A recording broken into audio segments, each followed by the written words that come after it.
Good morning. Welcome to the First District Court of Appeals, and happy Monday to everyone. I hope everyone had a great weekend.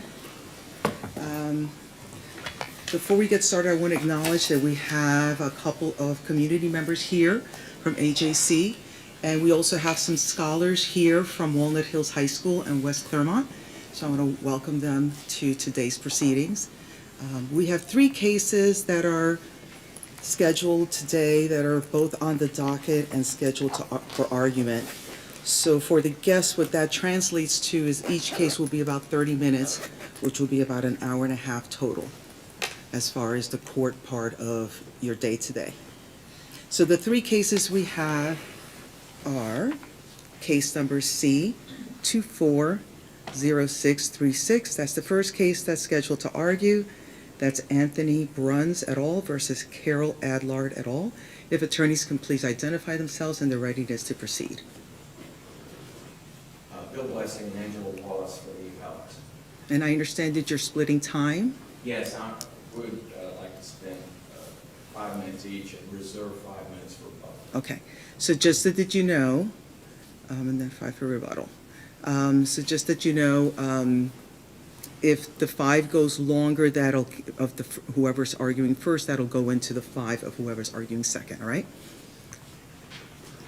Good morning, Your Honor. It's Mike Shire with Keating and Clee Camp. Along with me is my partner, Andrew Barris. And Your Honor, I also, if I may be so bold, introduce to you some guests that we have, and that is the summer associate class. And KMK came along to see what things are going to be like in the real world. Okay. And so either go with Yanni or... Okay, so in other words, give them a real show. Let them know it's hard. Thank you. And so what schools are they from, or what school?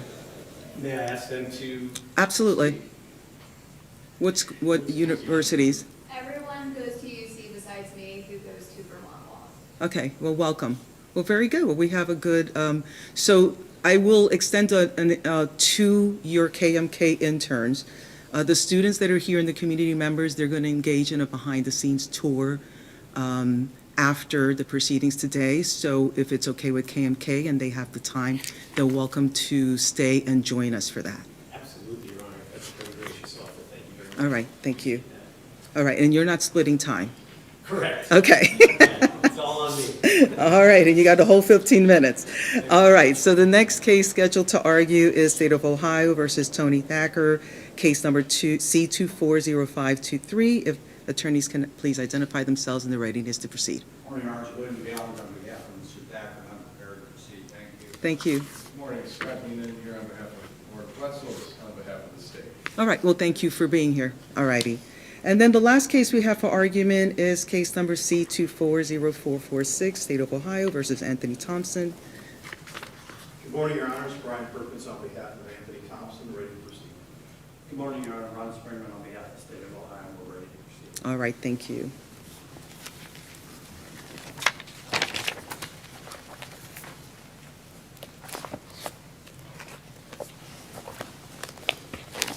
All right, so we're going to begin with Bruns versus Adlard.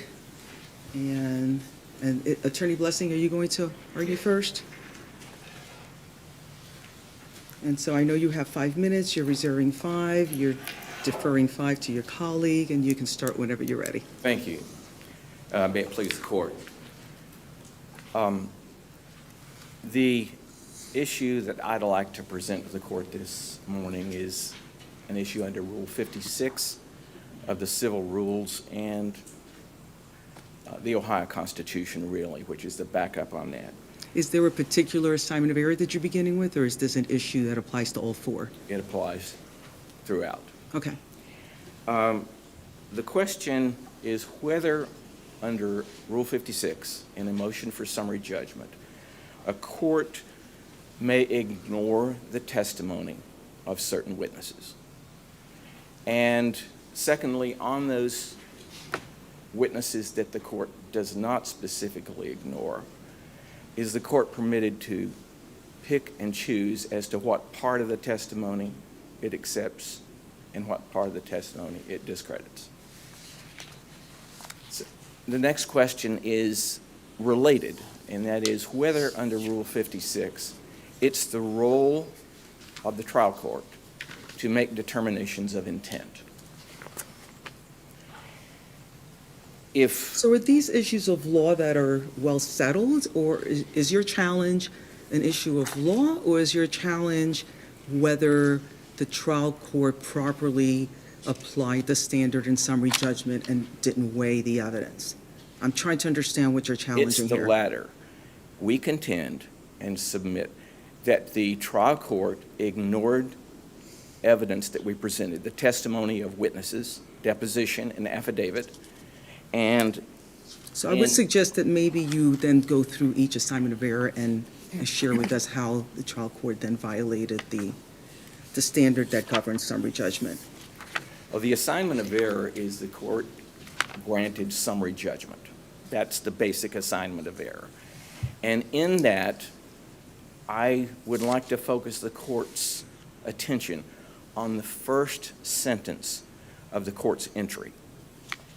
And it says that the plaintiffs allege that the defendants are liable for the Bruns spending habits from 2009 through February 22nd, 2021. I don't know where that comes from. It's certainly not in the record except in one place.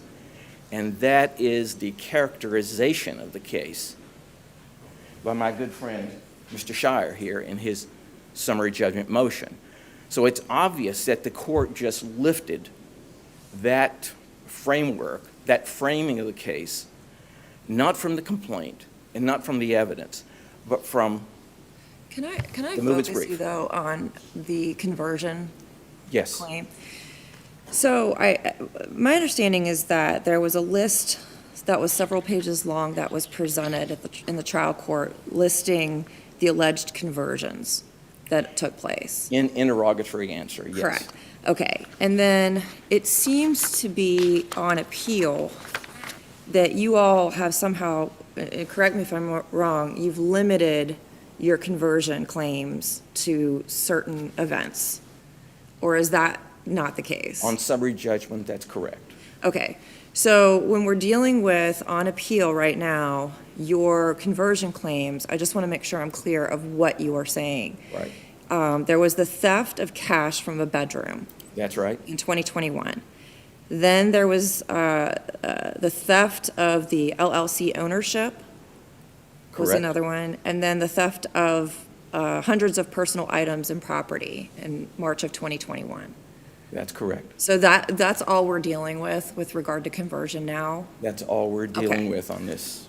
Okay, just making sure that I understand that it was Okay. limited, because I know there were other things that were alleged. Yeah, there were other things. We had evidence of other things, but in response to the motion for summary judgment, we focused on those and presented evidence on Okay. those. In fact, we presented evidence in terms of the theft of cash from the two participants who carried out the heist. That took place the court limited it to February 22nd, 2021, but those thefts took place in the weeks following that. And As I don't- understand, they took place around March of 2021, which would have been after the guardianship was in place. That's correct. Okay, so I want to turn to, and that goes to the cash from the bedroom, from Yes. Sue's bedroom in 2021. I want to turn to the alleged fraudulent theft of the LLC. I noticed that that was not specific, I didn't find it specifically in the complaint.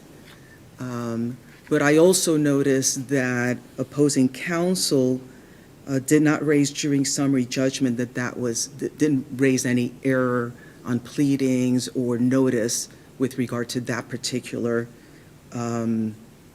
allegation. So what do we do with that? That's a conversion that we found out during discovery. And so we included that as part of our claims. And I think Yeah, that I noticed that it wasn't in the list, but then there was it was a deposition. I think it was the deposition of Sue that brings it to light. And I noticed that you raised it then in the summary judgment. yes, and we raised it in summary judgment, and we substantiated it in our major affidavit here was the affidavit of Jim Stratman, which the court below completely ignored.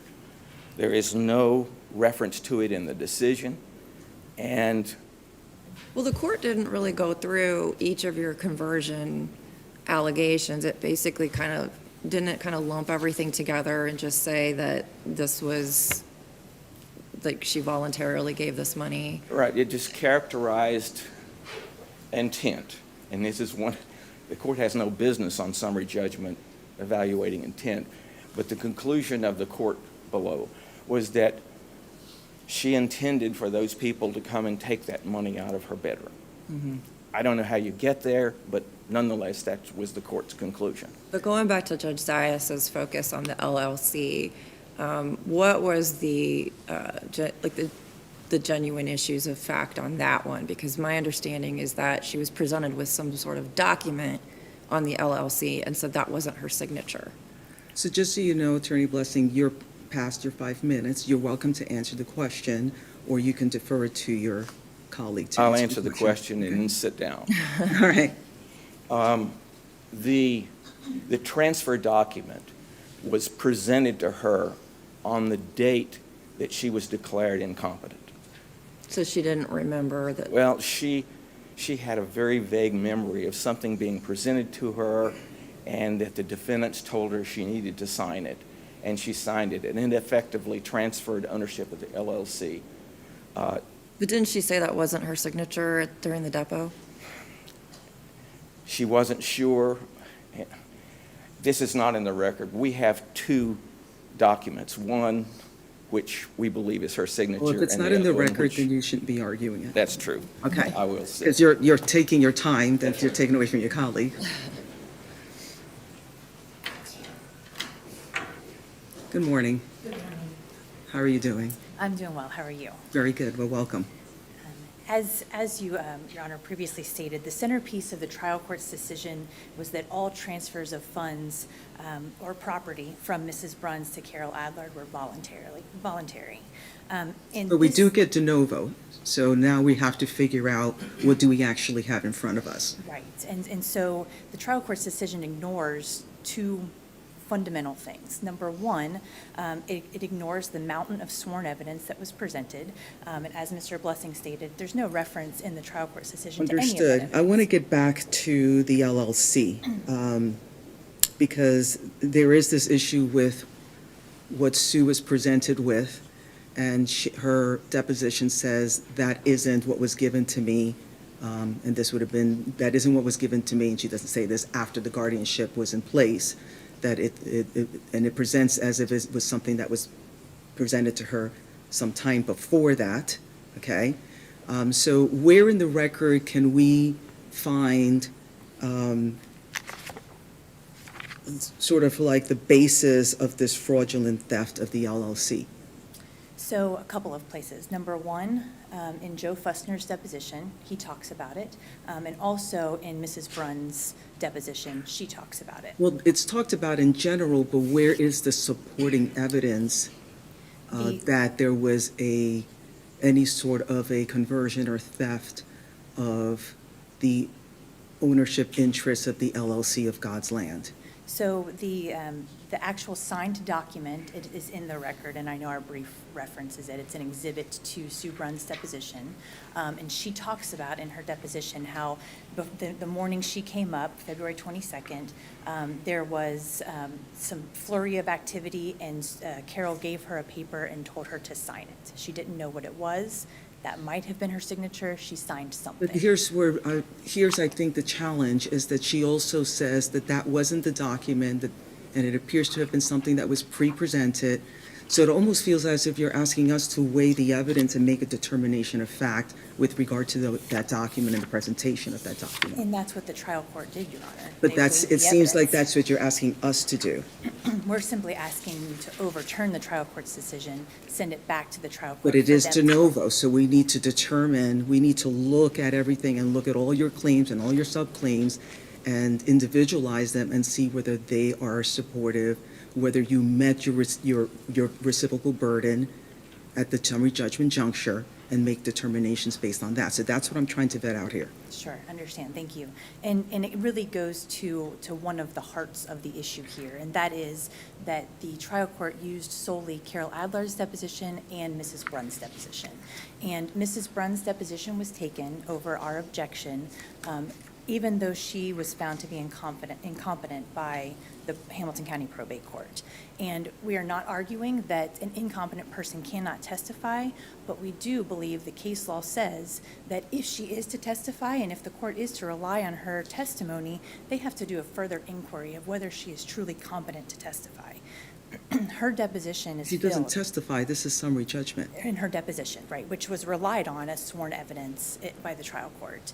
Her deposition is filled with many So it confusing sounds like maybe statements. you had a burden there with regard to the use of that deposition, if you were going to rely on it for your response to the summary judgment. We did not rely on it in response to summary judgment, except for to point out instances where what she said in her deposition was different than what was presented by the defendants.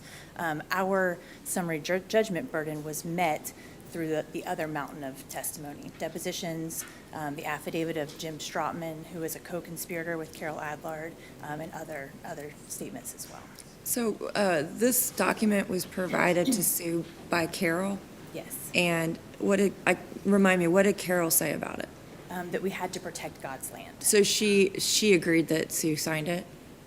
I'm sorry, in her deposition, Mrs. Adler denied knowing anything about anything. So she didn't make any statements in her deposition about that document. Did anyone? Mr. Fussner did. Mr. Fussner said that this was her signature and it was turned over to him? Yes. Okay. Yes. Ms. Wallace, is the unjust enrichment amount or monies or property different than the conversion amount or monies or properties? No, it's the same pool of money we're seeking to recover. The other thing ignored by the trial court, and I will be brief here, is the February 22nd order of guardianship. And once that guardianship order came down, Sue Bruns was not legally capable of voluntarily transferring any property, any money, any assets. And after that date, the conversions that we're talking about here all occurred after that February 22nd date. So first, the interest in Sac Spa.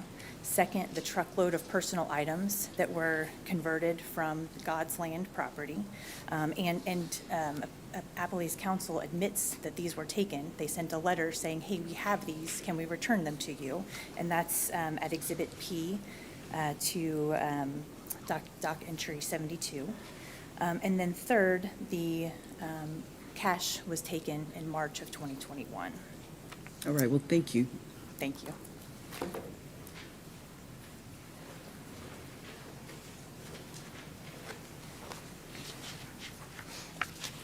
And I have reserved your 5 minutes. Good morning, Your Honors. Good morning. Shire, again, on behalf of Carol Adlard.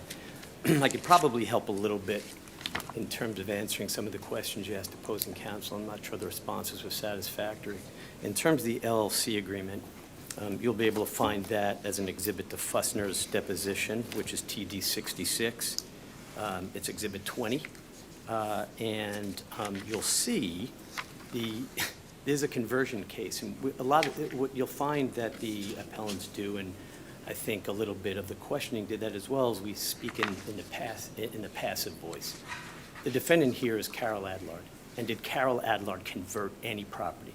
And we're on summary judgment. And Rule 56E required the appellants as plaintiffs and opposing the summary judgment motion to put in front of the court some evidence, identify some evidence that would raise a material issue for trial.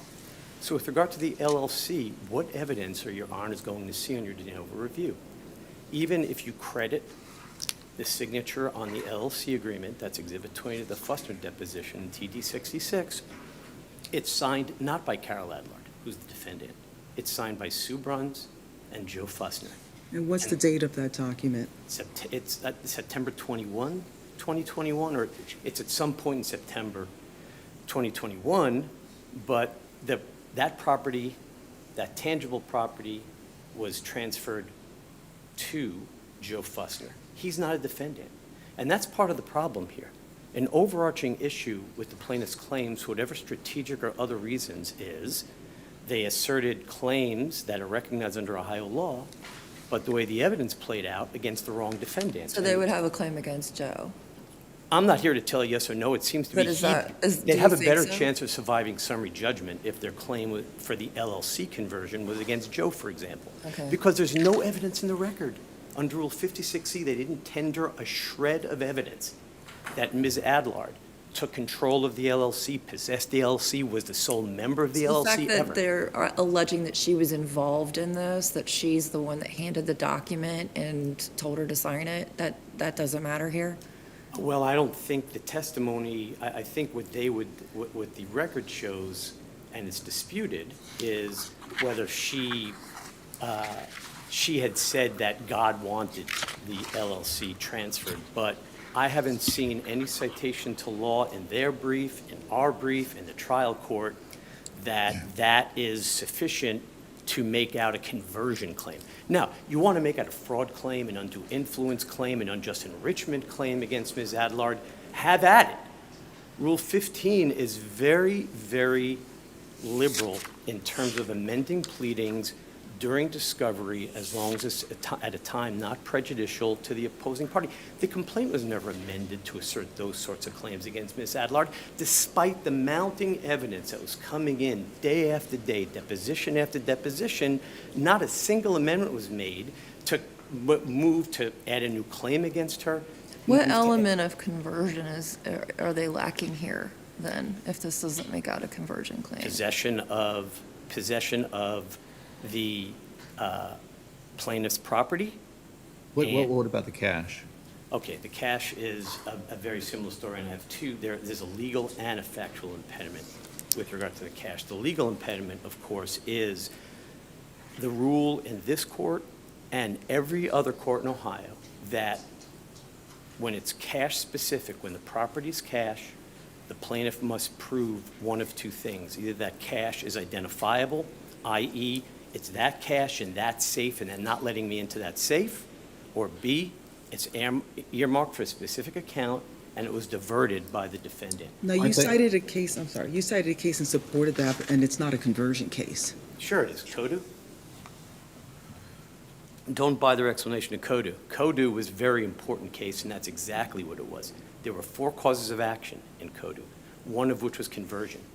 The trial court had entered a judgment of attorney's fees and punitive damages against the defendant in that case based on tortious conduct. It found that they made out a conversion claim. This court reversed the trial court on the conversion claim. Why? Because that plaintiff could not prove the cash was identifiable or earmarked. And as a result, it also reversed the tort-based punitive damages and attorney's fees claim. Wait, was So- Kodu, all the money that was given in Kodu was cash money? Correct. Okay. That was cash money given by I guess the guy in Virginia who thought he was going to marry the Well, wait a woman second, this in was, Ohio. he wired money. Well, okay. But isn't that a big difference? Isn't that like, it becomes difficult to trace when it's commingled with other funds? And this sounds like your option A. This is identifiable cash that was not in a safe, but in a room that was taken out of that room. They may have then put it in some other commingled space, but the other person involved had no ability, was not in like a wire transfer or a bank situation where it was commingled funds. Well, cash is always at some point somewhere, whether it's in a bank account and then transferred out, whether it's in a safe and then taken out. If you read the case law, the principle that the cash has to be identifiable is it has to be the specific cash or coins. It's not that at one time was held somewhere, because that would vitiate the rule. Cash is always held somewhere at some point. So what should their complaint have been? What should their count have been? Civil theft? Civil theft, unjust enrichment. So they have unjust enrichment, and she just told us that the unjust enrichment was the same claim as the conversion claim. Well, she's wrong, because the unjust enrichment claim is asserted against a single defendant, and that's a charitable organization, Healthy Visions. There is no unjust enrichment claim against Carol Adlard. The unjust enrichment claim is Mr. Bruns in his capacity as guardian against Healthy Visions. And there was no evidence, none, that Ms. Bruns transferred any money to Healthy Visions on that point. So this answer that it's this big blob is absolutely incorrect and unsupported by the record. They put in no Rule 50, they did not comply with the Rule 56E requirement to put in evidence that Healthy Visions received money from Sue Bruns. She did not. In fact, the only evidence, she said she doesn't remember ever giving her personal money. It was the Bruns Family Foundation, and counsel specifically disclaimed representation of Bruns Family Foundation, and it was not a plaintiff in the case. So, Your Honor, whatever you understood Ms. Wallace to say, Ms. Adlard was not the unjust enrichment defendant. And again, it's this bizarre situation. I can't explain it. I'm not there. I didn't represent her. Could you help me, though, on a situation where cash is stolen out of a bedroom? Are you saying you can never bring a conversion claim for a case like that? Or if I said, yeah, I had cash in my bedroom, hidden around in different places in my bedroom, and somebody came in and stole it, and there's evidence that they actually did take it out of the bedroom? Excellent question. I hope I have an excellent answer. Okay, good. So Fussner and Stropman both asked, right? These are the guys that took the money. By the way, there's no evidence Adlard ever had that money, but put that aside for a second. Those two are the ones, all the evidence is, whacked up the money in Kentucky. Then The evidence is they went into the bedroom and took the money well, out. who's they? It's Stropman Right. and Fussner. Correct. Isn't the evidence evidence that, on whose direction did they go in and take the money? What's the evidence with Stropman regard to says that? it was, Stropman said Adlard asked him to do that, but again, that's not a conversion claim, but that's in the record. But those two went and took the money. Then Stropman testifies, their star witness, that they whacked up the money and put it in a bag, but he doesn't know where that bag is. And once Fussner left, he never saw the money again. And no one's ever mentioned that bag. And now, to your question, Judge Krause, if that bag was found, that specific bag, there was evidence that that was the bag that those guys put the money in, that bag was transported to Montgomery, Ohio, and it was in Ms. Adlard's home, and she possessed it, that's a different case. That you can You make have to find the exact cash. Correct. Somebody steals cash out of your bedroom, and you can't mount a conversion claim unless the exact cash is found later. And a civil conversion claim, that's absolutely Okay. correct. That is the law. So and it that's would be because- what? What would be the actual charge that, Unjust enrichment, civil theft, okay, but not conversion? correct. Okay. Correct. So this then, in your mind, is a failure of pleading. They should have amended their complaint to make it civil theft and conspiracy. Yeah, well, their conspiracy claim didn't work, but Your Honor, I don't want to judge counsel's decision-making, my point is this: it's the wrong claim against the wrong defendant. There's no, under Rule 56E, there's no evidence, and if you look at the elements of a conversion, there's no evidence that Adlard possessed any of Ms. Bruns' cash, any of her tangible property, or the LLC. So It's a which problem. which It's a problem to element have. on the cash, which element of conversion fails? That, well, two. One is it's not identifiable or earmarked, and that's meaningful. That's a legal defect. Two, there's no evidence in this record, other than in their interrogatory response, one entry. In 2014, it shows Ms. Adlard received $14,000 11 years ago. That's the only cash, and that's beyond the statute of limitations, right? They can't go beyond 2018. But that's out of the hundreds of thousands of dollars in that interrogatory response, there's only one entry where it shows cash was given to Adlard. And there was no other evidence, it's just that, but it's a verified $14,000. That's it, but it's in 2014. When you say given, you're talking about directly given. That's what that implies in the interrogatory. Okay. Do you want to talk about the intentional infliction of emotional distress? Sure. Do you have any questions, or you just want me to start talking? Just start talking. Okay. So there are two plaintiffs in that against Ms. Adlard. Let me start with Franz. Franz has three problems, legal and factual. One is she, through her counsel, didn't put in any evidence consistent with Rule 56E that Ms. Adlard intended to cause her, Ms. Franz, specific emotional distress. Well, is it intent or is it recklessness? I mean, isn't there like a recklessness piece? Not too? that I'm aware of. So In it fact, it fits the prototypical law school hypothetical in, speaking of the law students here, they might be able to verify that, but of the case where a bystander is standing on a corner, sees a terrible car accident, bloody mess, they don't have a tort claim against the person that caused the accident because that person didn't intend to injure. So you're even though that saying person- recklessly is not part of the intentional infliction of emotional? No, I've never seen that. In Coors, this court laid out the three elements. One is not reckless. And the Ohio, it's you need to have the intent to harm that specific person. And no conduct of Ms. Adler was directed at Ms. Franz. None of it was intended to impact Ms. Franz. Her focus was on. Are you saying that that cannot be ascertained by circumstantial evidence? Is that what Correct. you're saying? Well, I haven't seen any circumstantial evidence in the record. Okay, so it And- could be ascertained by circumstantial evidence, but there is none to point to in this case, is that what There you're is saying? no evidence whatsoever that the intent of Ms.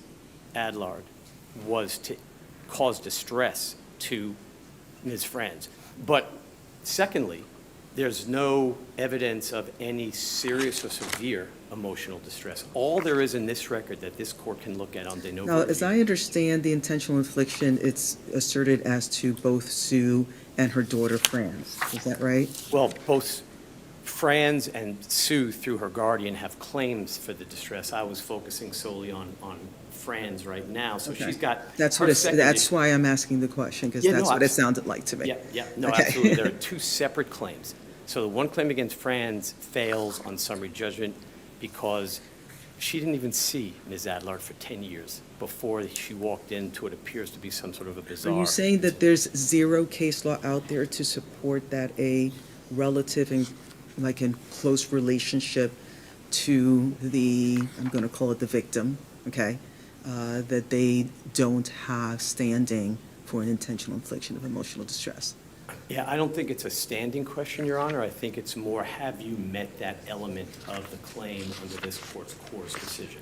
There's no, I haven't seen a case like that. The cases I have is that the plaintiff develops evidence that the Have you defendant- looked at the restatements on this issue? Because it seems like the restatements, the more recent restatements seems to be a little bit more ample. I'm sorry? Have you looked at the restatements on this issue? No. Okay. No, what I've looked at is this court's case law that I found to be persuasive. So there's the intent, there's a lack of severe and serious injury. The Ohio Supreme Court defines as neurosis, psychosis, deep depression, that sort of thing. All we have is stress causing an arrhythmia, and I'm sorry about that. It doesn't make me happy that someone is stressed out and has an arrhythmia, but the testimony on the record, you'll see, Your Honors, is that was caused by the probate court hearing when people other than Ms. Adlard showed up with a lawyer and put on evidence that apparently disturbed Ms. Franz and caused her immense stress that caused the arrhythmia. And that's what the evidence is. I'm arguing the record and what you'll see in the record. And So in that's, the time you have remaining, unless there's any other questions on Franz, can you address Sue? Yeah, on of course. intentional infliction? So that's a pass-through claim by Mr. Bruns. If you look at Sue's deposition transcript, she could not identify any physical or emotional harm that she suffered as a result of Ms. Adlard's conduct. That should be the beginning and the end of that Well, we inquiry. have Franz's discussion as to impact on mom.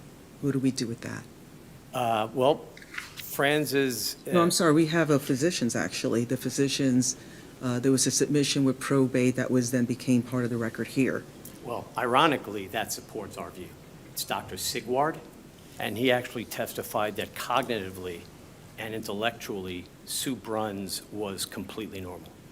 So, and that's his area of expertise. He's a psychologist. And you'll see, it's absolutely amazing. When I went through the record getting ready for argument, I'd forgotten that. But his testimony actually was that she was 100% normal in terms of her cognitive abilities and in terms of her intellectual abilities. He said something about, well, she became palpably nervous when talking about the prayer group, but palpable anxiety doesn't meet the severe and serious element of the Supreme Court's Paul decision. So the Do you best. think- Do you think that a diagnosis is required? I think I think in most cases that I've litigated, I've seen the defendant come in with an expert, either an expert or a treating physician diagnosis. They have neither here. What they have is an expert diagnosis that cognitively and intellectually she was 100%.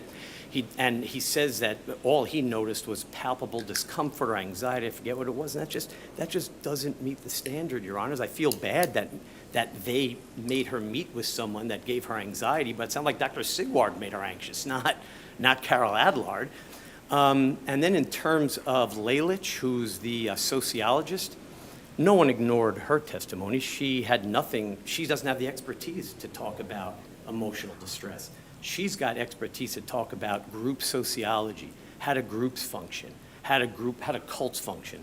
That may or may not have been relevant to any of the issues in this case, but certainly was not material to the conversion claim, the unjust enrichment claim, the civil conspiracy claim, and so or the intentional infliction of emotional distress claim. So at the end I'm of going the to see if there's any other questions from the panel. All right, well, thank you. Thank you, Your Honors.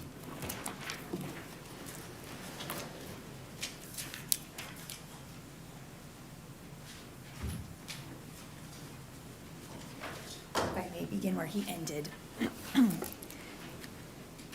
Counsel was correct that Sigward's deposition found Sue Bruns to be otherwise cognitively and intellectually intact. But he found her to be incompetent to manage her own affairs and to take care of her But property. that's not what we have solely. in front of us. We're not challenging whether there was enough for competency here, right? Right, but solely, she was incompetent solely because of Adlard's conduct. He found, his finding, his deposition, his expert evaluation, his statements, was that she was incompetent due to Adlard's treatment of her. That's what his deposition says. That's what his report says. Do we have to find that it was intentional?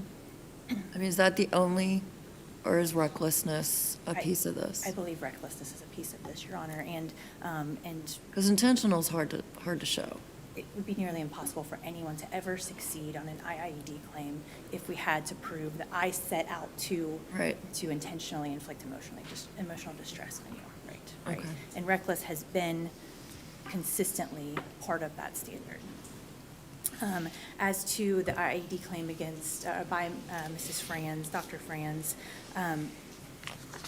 counsel stated that there was no evidence of any intent or any reckless actions against Franz. If you review Dr. Franz's deposition, there's a very detailed description of exactly what Carol Adlard did to Dr. Franz to cause emotional distress. She separated her from her father as he was dying. It's a very lengthy and heartrending description of what happened, and that's in the record. It's also summarized in our brief as well. Ms. Wallace, what do you say about the cash?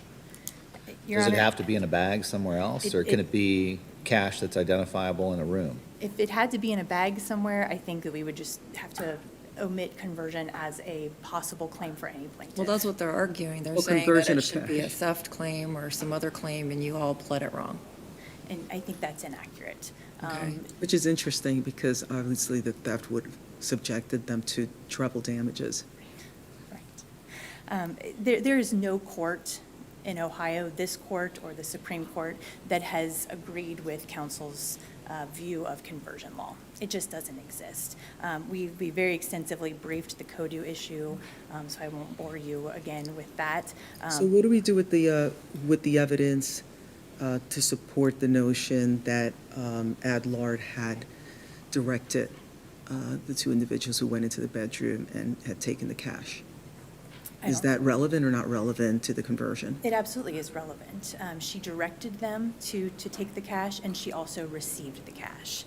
Jim Strotman's deposition, his affidavit, and I believe his deposition as well, states that cash went to Carol Adlard. So the notion that she never received anything belonging to Sue Bruns is just inaccurate. And what was his relationship to the parties? He was one of the co-conspirators. He was part of the prayer group, and then in November of 2021, he was excommunicated from the prayer group. But at the time of all of the relevant actions, he was a member of the prayer group and a co-conspirator with Carol Adlard in stealing items. There's also ample evidence in the record that Carol Adlard stole tangible items from Sue Bruns. In fact, she had several moving vans, I believe 3, that came down to God's Land in Manchester. How were those tangible items identified as occurring after the February guardianship?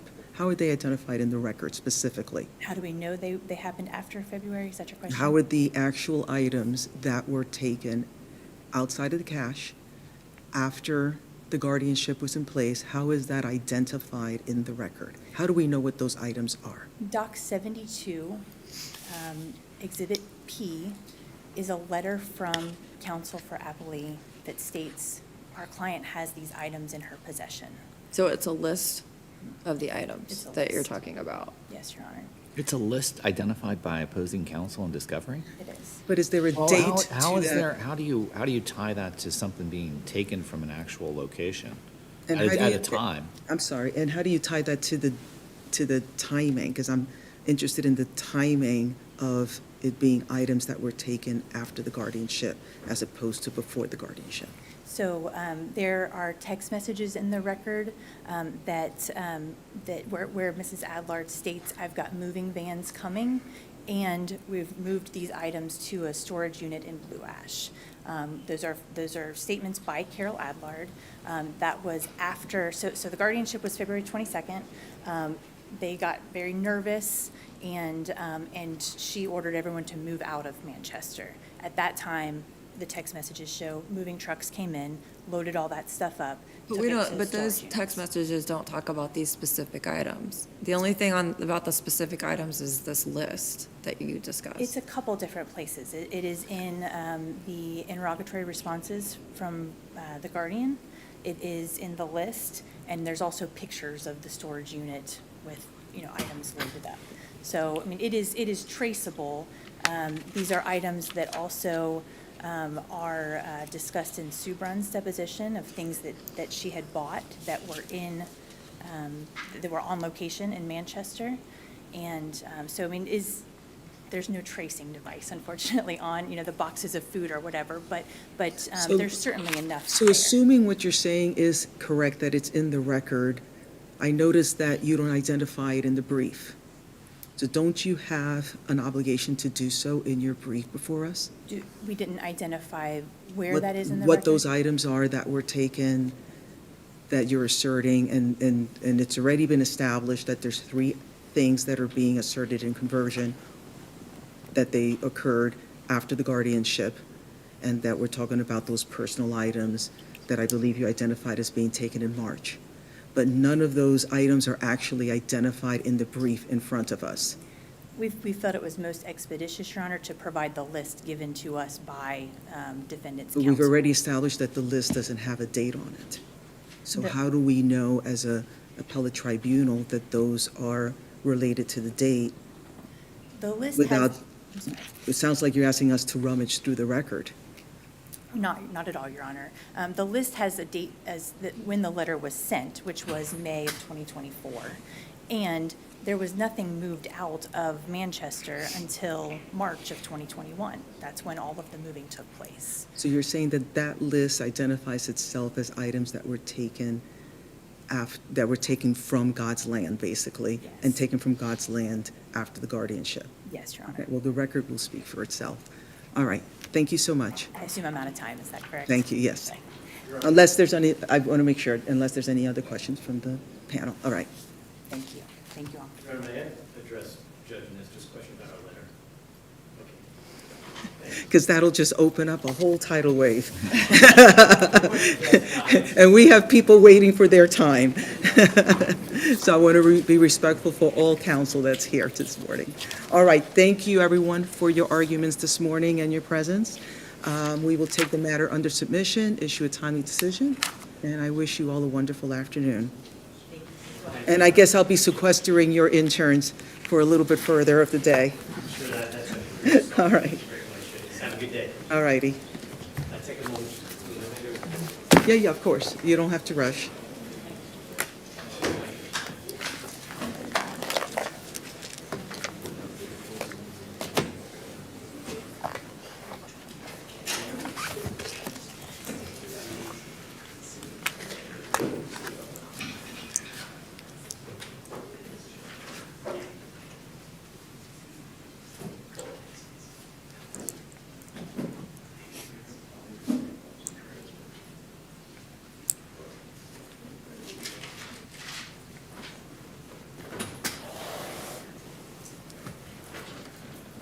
Well, I guess we won't be sequestering your interns for the rest of the day.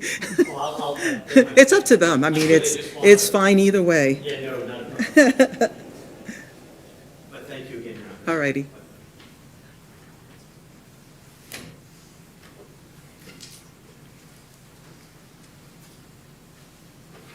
Good morning. How are you doing today, Attorney Gallagher? How are you doing? I think so far, so good. We'll find So out far, about so 15 good? 20 minutes or so. Did you have a good weekend? I did, thank you so much. Wonderful. Well, you can start, and first out, would you like to reserve time and how much? I can reserve 5 minutes, I'd appreciate it. Thank you so much. Absolutely, whenever you're ready. May it please the court?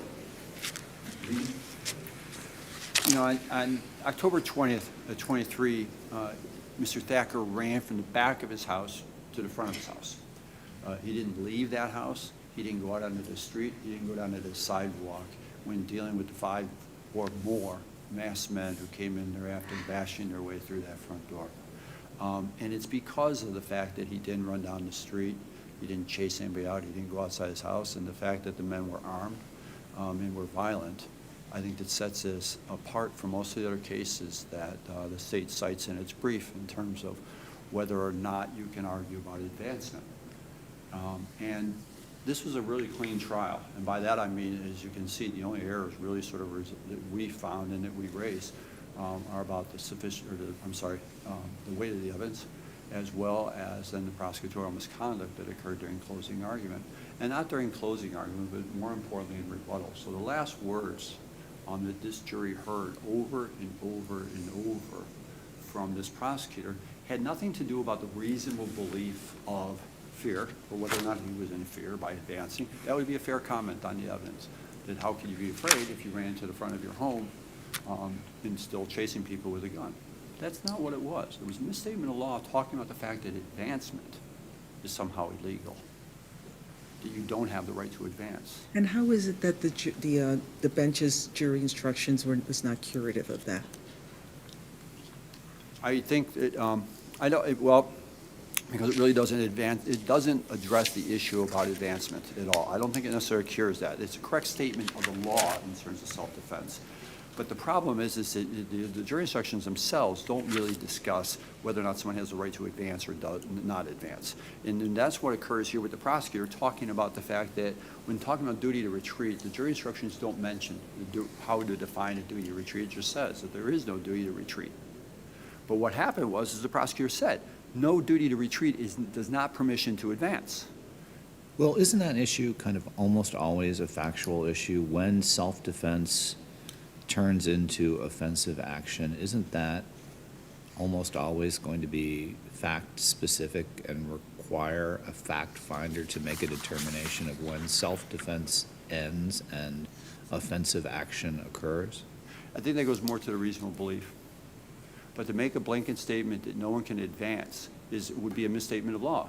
If so, then the Mitchell decision was improperly decided by this court. Because in Mitchell, the court found that the prosecutor misstated the law and that the defendant had a right still to be able to advance when faced with an armed person. What was the statement of the prosecutor in that case? How is it different? How is it different? Yeah. Because it really wasn't about advancement at that point. It was more about self-defense and about, but what I'm saying is the prosecutor made a misstatement. But what I'm saying is what Mitchell talked about was the fact that, I think, in fact, what Mitchell said, because it's my wife that argued it, so I gotta try and remember this, but it was Mitchell in the face of someone with a knife still advanced and he had a gun. And the prosecutor said, how can you reasonably believe in your reasonable belief of self-defense if you're advancing on somebody with a knife? You're not in fear for your safety. That was a misstatement of law. But what the problem was is that this court in Mitchell said you can still walk towards and advance. And this is different than, say, this court's decision in Donovan recently, where Donovan left the home. And that's what the court focused on, was he, who had been pistol whipped and harmed, left the safety of his home and went out the street in an attempt to thwart, and it said re-engage. Here, there's no attempt to re-engage. This is one continuous activity. This is him still staying in his home. This is him not going down the street or down the sidewalk. Didn't he basically, he was not indicted for the person he shot inside the home? Correct. And the other people were outside the home and arguably in retreat at the point where he was engaged in the actions that resulted in the criminal complaints in this case. And I accept that, and that's a fair argument to talk about reasonable fear of belief. But to make a blatant statement that you cannot go from the back of your house to the front of your house, because that's what the prosecutor said, you cannot advance. That is not permitted. You cannot go forward. Is that really true? Wasn't the statement more in the context of argument about where that action stops, where self-defense stops and offensive action begins? But it talks about no, because the reason I would disagree with you is because it was in the context of no duty to retreat. It took the no duty to retreat statement and made it, that means no authority to advance. And you cannot put those two together because that's the misstatement of law. To put those two together, to say he doesn't have a reasonable belief because he advanced, that's a fair argument. You cannot go and re-engage, that's a fair argument. But Well, to say I guess my question is really, like, it seems to me, both before and after closing argument, usually the trial court says something like, closing statements are not evidence, and I'm going to instruct you on the law. What they said effectively was not the law, it's argument. Wasn't this really just closing argument?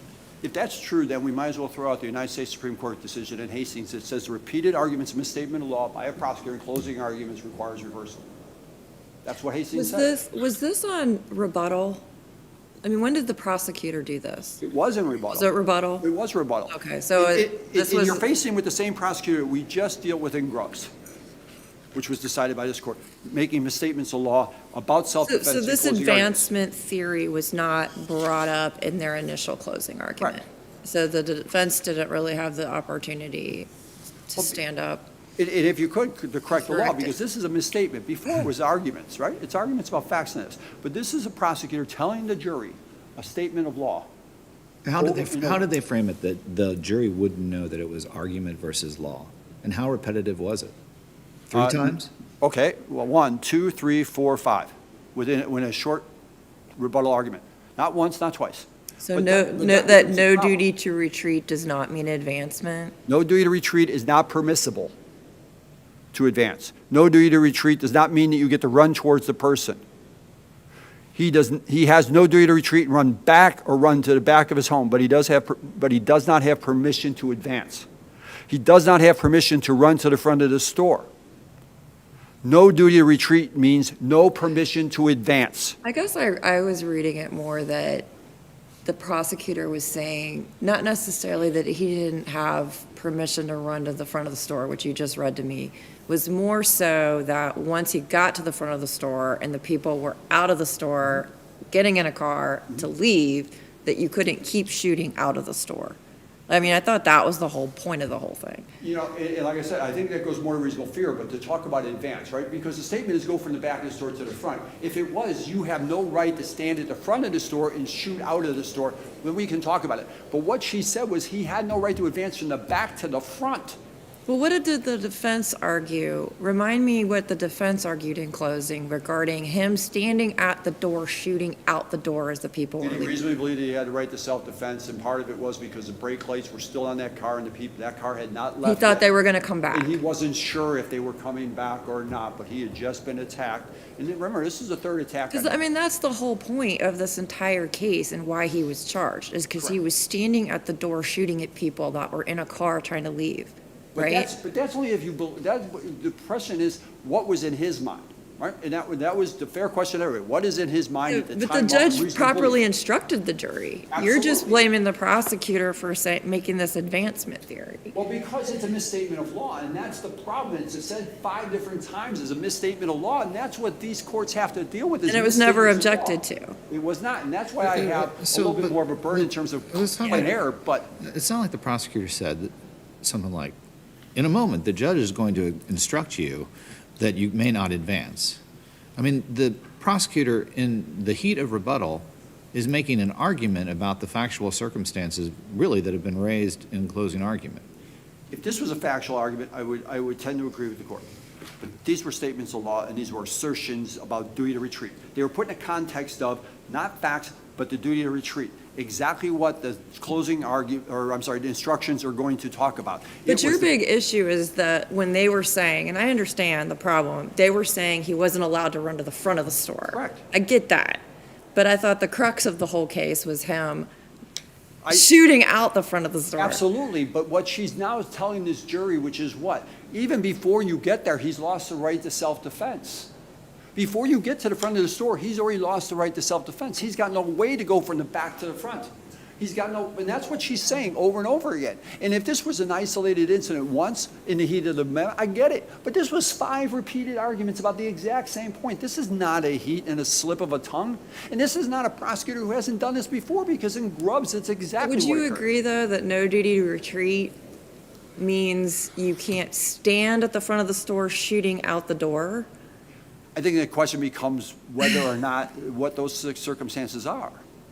And I When think- people are retreating in a car? Well, whether or not they retreated and were intending to leave is a definite question for the jury to have to deal with, because what Mr. Thacker testified to and what he told the police was, I didn't know what they were about to do. Their brake lights were on, right? These were not, the car was going off. The brake lights were on. Are they getting back out? Are they going and getting a gun? Are they getting 2 guns? But does he shoot, or does he wait and see if they're going to come back? But I don't necessarily know if that's a requirement. Right, And I think that's right. for a jury to decide whether Right. that's a And requirement. they did. Right, but that becomes, and they didn't, and understand, we don't have a conviction on all counts. The jury still found him not guilty of some counts. And so the question is about the advancement. It really, really is. I only And have that's- one question, then you're out of time, so I'm going to give you like a minute, okay? And it's really 2 pieces to it that are intertwined, okay? So one, so we got to look at this subjectively and objectively, right? So wouldn't the brake lights be on when the person puts the car in drive because they're putting their foot on the brake to put it in drive? But hold on. Right. And then intertwined to that is, what is the evidence to support that he believed that he was under a threat at the moment that he shot those 6 shots that are Sure. at issue here? Yeah, I think there is some support from his own testimony about the fact that he was still afraid. And we have to put into his mind the fact that what's happened on 2 prior occasions, right? In that same store, he was stabbed and burglarized, the victim of assault then, and just a month before, people threw rocks and tried to break into that window just a month before that. So you have to put those 2 in there as well. And we're talking about being faced with 5 or more masked men, all in black, who were coming in there. And we're talking a matter of seconds, and there isn't a lot of time through all this. And so to sit there and say that there's tons of time to contemplate the next move, I think is a difficult one to say and take time to ponder what's going on. Is the car going to go and take off? I agree with you. That's a fair question of fact for the jury to determine. Is it going to go into reverse? That's fair. But Mr. Thacker's testimony was he still didn't know what was going on. And we're not even sure. And there is no evidence. He's saying more than that. He's saying, I felt under a threat. Correct. He has to feel under a threat at the moment that And he he shot. did talk about the fact that, yes, and there was still. Imminent threat. Well, I think that's. Great harm. Absolutely. But that goes really to the manifest way, but not to the prosecutorial error that I think alleges in here. But But there is no the reason evidence. I'm asking it is I'm trying to figure out the prejudice, is what it comes down to. Because I but, Get that. And I think that. so in other that's- words, if I were to agree with you, I'm trying to figure out the prejudice. Well, I think, what the test is, unfortunately, that I have because of the plain error, which is, it's got to be clear beyond a reasonable doubt that absent that misconduct, the jury still would have convicted. And that's really the test, if you find prosecutorial misconduct. And that's clearly, I think, and we talk about that. Because there's no evidence that. I'm gonna, I mean, there is no evidence You're that gonna the reserve shot your definitely time. went through the car. I get that. But I wanted to Okay. finish while we have this thought. The shot didn't, there's We're no done. evidence that the shots went into the car that hit AC. Attorney Gallagher, we got it. Thank Okay, you. sorry. Thank you.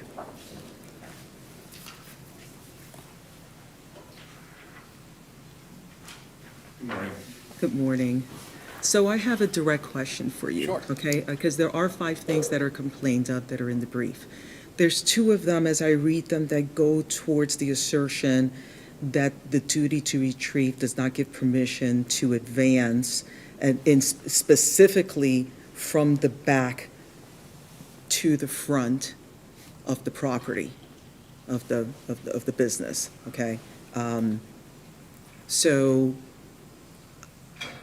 how is that not error, even on plain When you error look at the review? case law from this court, when you look at State versus Jackson from 24, that a defendant who willingly advanced towards a volatile situation is considered at fault for the physical altercation. When you look before that to State versus Worth, 2023 case, once a person against whom defensive force is used is no longer either on the defendant's property or a threat, or when the defendant has succeeded in expelling the other person, then the privilege which the defendant operated on is over. I understand that and that partially goes to like now whether there's actually prejudice, but I want to get to whether there's error because there are two specific statements that go to a statement that is telling the jury by the prosecutor that Thacker did not have the right to go from the back of the store to the front of the store.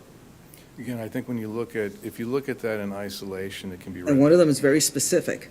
But when you. Does not have the permission to run to the front of the store, very specific. The other one, duty to retreat and run into the back or run out the back of his home, also quite specific. I think when she was talking about didn't have to run out the back, that was specifically explained that he did not have a duty to retreat. He did not have to like, uh-oh, there's people in my house and run away. When you look at the whole case, and especially the closing argument as a whole, not in a vacuum, when you look at it in a whole, what she was doing was addressing Mr. Thacker's arguments and addressing whether or not he was still acting under a belief that he was acting in self-defense when he walked to the front of the store. Now, if he just walked to the front of the store and looked out, he has absolutely right to do that. But it's when he looked out the store, and you can see this in the video. When you watch the video, you will see that he walks to the front of the store, he looks out, sees them, and then starts firing. And then, as you said, at that point, you can see that the brake lights are on. They're getting ready to leave. That he has expelled them from the store. He has removed them from his, what is effectively his home. So, how do you respond to the idea that this is a repeated misstatement of the law that somehow is so egregious that it misdirected the jury? I don't think it is taken in the context of this case a misstatement of the law. I think it was just argument by the prosecution, and if there was any misstatement in the law, it could have been objected to and it was not, and it was cured by the trial court's instructions, which properly set forth all of the law in self-defense. So you're looking, as we should, we have to look at their rebuttal as a whole, but it seems like you agree that there were a couple misstatements of the law. The back to the front, when you're in your own home, that would be a misstatement of the law, right? That you could not walk to the front of your home? That you can't advance to the front. That's clearly a misstatement. That would be, but again, I think when you look in the context, it wasn't that the prosecutor at trial was saying that Mr. Thacker was guilty because he walked to the front of his house. It was once he got to the front of his house and he looked outside and then waited a second and then started shooting. So you're really getting to the prejudice there. And there is. In other words, if there was error, There certainly is that it comes not. down And to whether even- he really, the jury determining whether he felt that he was under imminent harm when he did those last 6 shots. That's at issue here. Right, those last 6 shots are the ones that are at issue. Everybody conceded that we prior agreed ones were those fine. first 13, that was self-defense. So in other words, you can't just take the closing argument out of the context of everything that the jury has seen, especially the testimony, the video, all that stuff. She's essentially commenting on the facts from the position of the state. But, when does it rise to the level of being so repetitive that it's no longer just a fair commentary? I think that would depend on the facts and the underlying nature of the case as a whole and the nature of the argument. Again, when you look at this in the context of the whole, when you look at the whole picture, what the prosecutor said during closing was just argument.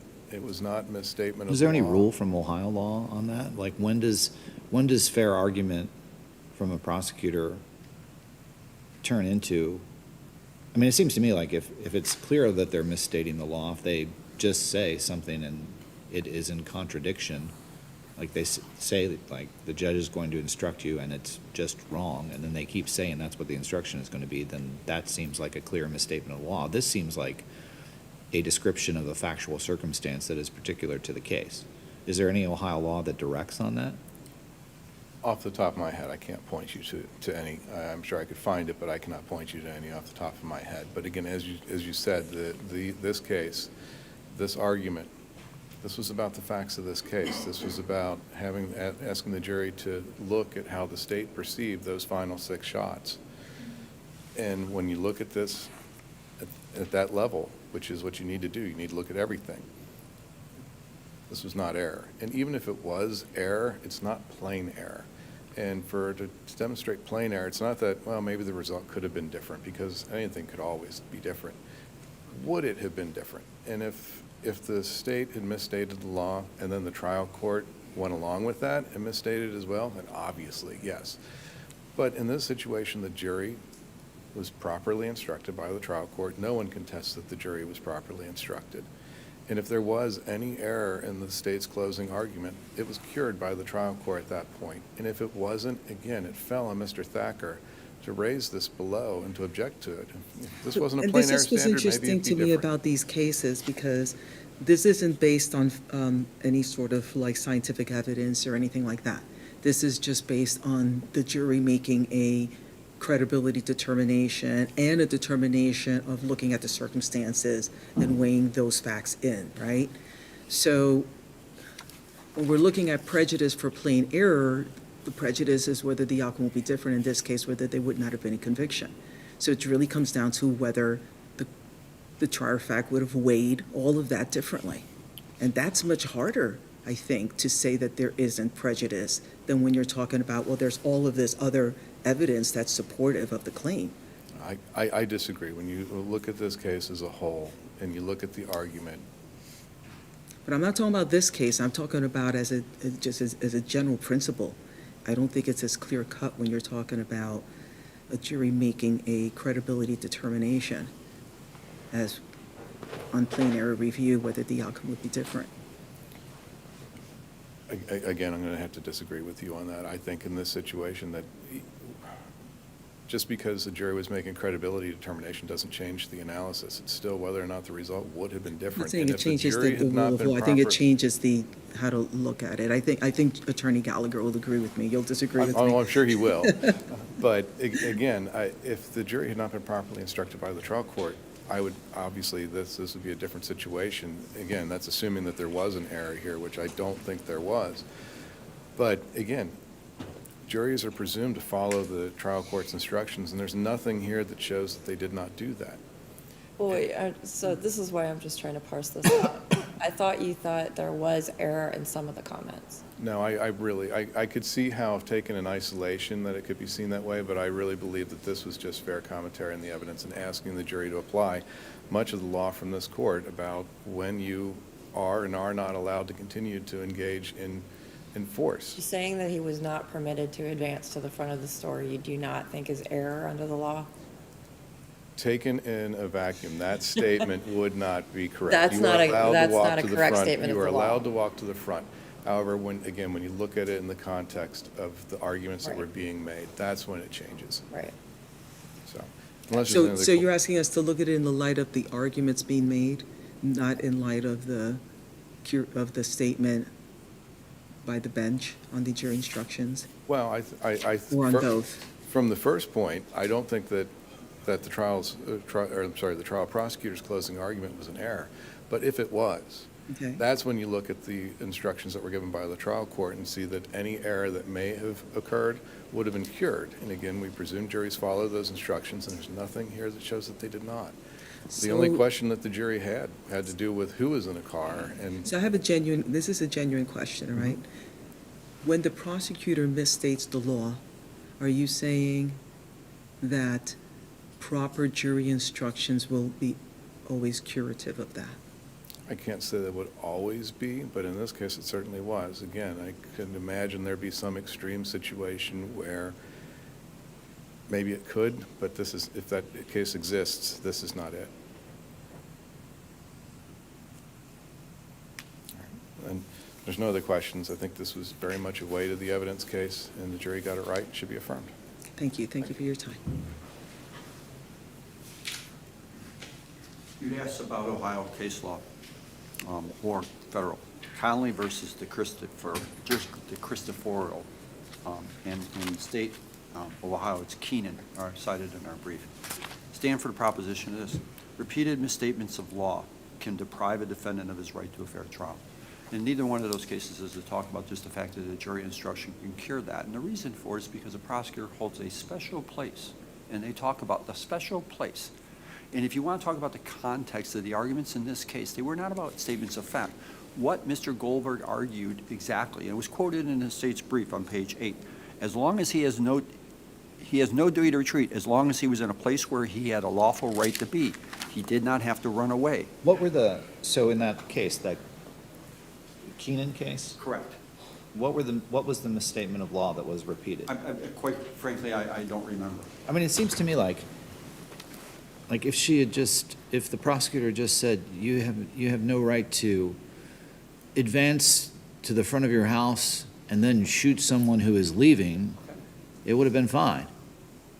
I'm not necessarily sure, maybe yes, maybe no, but what I'm saying is, but to add more to it then gives more context to what this jury was told, but that's not what this jury was told. I mean, by the it seems like prosecutor. it's an isolated statement, and then you have, well, maybe it's not isolated from your perspective. It's in rebuttal 3 or 4 times, but it's after everybody has seen all of this evidence, and they know exactly what both sides are talking about. It's not so much that the person went to either the front of the store or the front of their house. It's that they stood at the front of the door or the front of the house or the front of the store and then engaged in force that was offensive and not self-defense. And that seems like a perfectly legitimate thing for a jury to evaluate in a self-defense case. Absolutely. And had that occurred the way you described it, maybe we'd be in a different scenario. But that's not what happened here.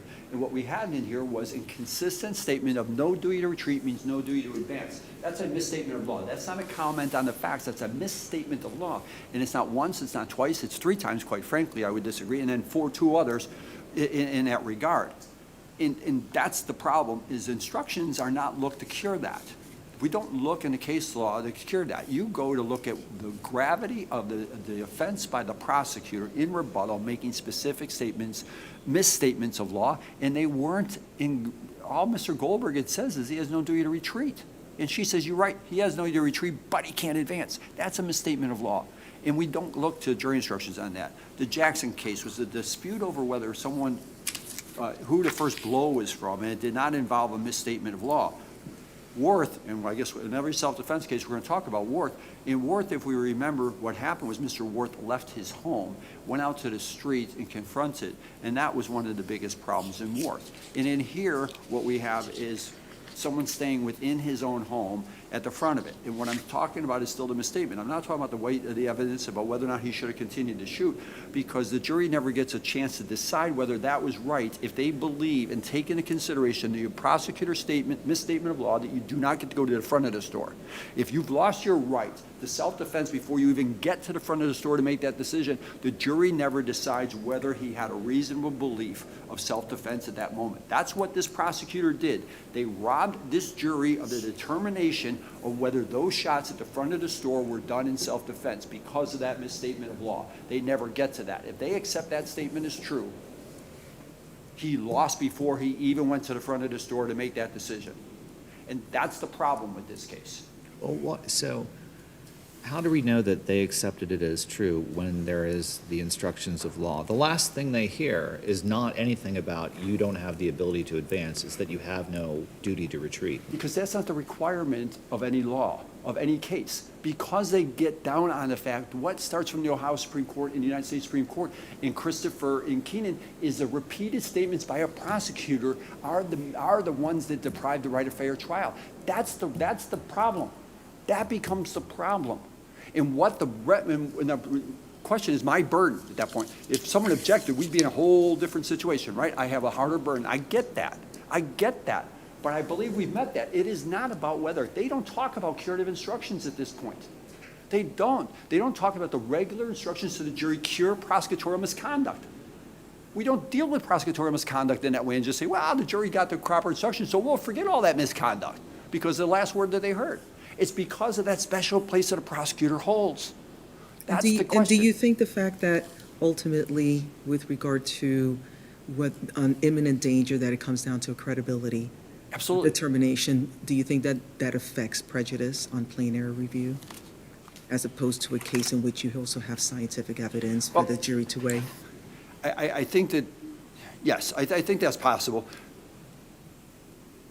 in the misstatement of law, as I said, I think the problem is it may prevent the jury from that, and I think this court could find that. Those misstatements of law prevented the jury from making that factual determination about credibility at the front of the store about whether he reasonably believed, because if you can't go there, Because you're basically saying the jury could have not even gotten there, that it trumped them even to getting to the imminent danger portion of it. absolutely. You can see in a jury room easily a juror go, wait a minute, he can't even go to the front of the store. We don't even have to talk about that anymore. He can't go there. He should have stayed at the back of the store. He's got no right to go there. And I think that that's the problem. So we don't, in any prosecutorial closing arguments sort of say, you don't look at the fact that misstatements of law are corrected by the, if not, then you would never have that as an error. Because their jury, unless you also had a jury instruction issue. If you had a prosecutorial misconduct and a failure to properly instruct, that's the only time we'll ever have error with prosecutorial misconduct in closing arguments. That is not the law.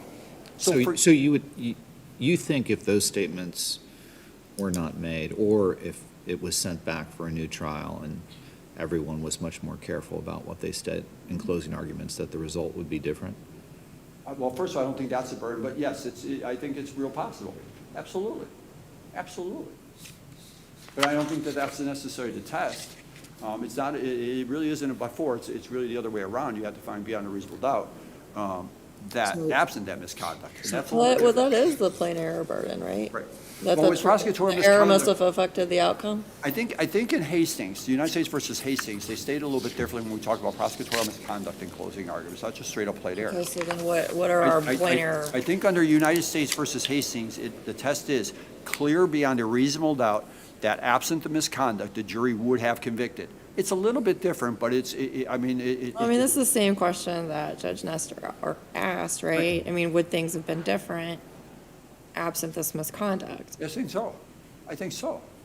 I think, but it's a little bit there. I think you have to find beyond a reasonable doubt that it would have still been that. And that's a little bit different than the but-for test, but it's a little bit, I think it's a little bit easier burden for me to meet or for this court to find than the normal plain error. And I think that the reason for that difference is because we talk about prosecutorial misconduct changes that sort of plain error as opposed to other error that's plain error. Okay. And that's, I think, why the United States Supreme Court did that little switch on the test from a but-for to The U.S. Supreme Court. U.S. Supreme Court. United States versus The Hastings. Ohio No. Supreme Court hasn't done that? I'm not, you know what, I sort of stopped at the United States Supreme Court. I didn't look to see if you had further support for it. I sort of relied on those guys. If there's no other questions, I'll be more than happy to sit down and shut up. Well, thank you. Thank you for your arguments, that is. Thank you both for your arguments this morning. We'll take the matter into submission, issue a timely decision. Have a wonderful afternoon. So our last case is State v. Thompson. Good morning, morning, Your Attorney Honors. Perkins. How are you doing? I'm doing very well, thank you. Thank you for your patience this morning. I know no. the arguments have run a little long. No problem at all. Would you like to reserve some time? Yes, Your Honor, if I could reserve 5 minutes for rebuttal, I'd Okay. appreciate it. No worries, whenever you're ready.